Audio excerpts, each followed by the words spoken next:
Sveiki, pristatau dar vieną jums Canva naujieną - spalvinimo knygą. Nuo šiol mes galime patys susikurti spalvinimo paveikslėlius nemokamai su Canva. Štai matote keletą pavyzdžių, o dabar eikime į Canva ir pasižiūrėkime, kur mes tai galime padaryti.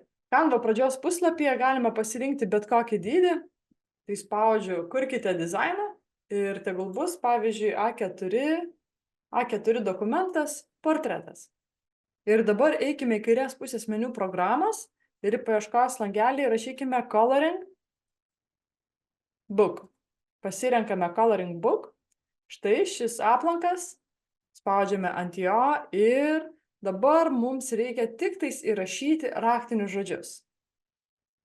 Pavyzdžiui, aš rašau A beautiful park, two little kids running ir spausiu generuoti. Atkreipkite dėmesį, kad mes turime 5 kreditus kiekvienai dienai ir aš jau 2 kreditus šiandien išnaudojau, tai spaudžiu generuoti ir reikia šiek tiek palaukti, kol paveikslėlis susigeneruos. Ir štai mes jau turime sugeneruotą spalvinimo paveikslėlį. Tai tikiuosi jums ši naujiena patiko, neužmirškite paspausti like, o jeigu norite išmokti kurti užduotėlės su Canva, tai kviečiu šiandien į Canva mokymus. Praktinių užduočių kūrimas su nemokama programa Canva.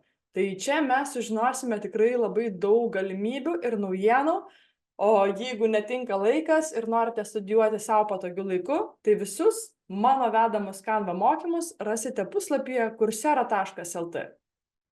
Čia galėsite studijuoti savo patogiu laiku.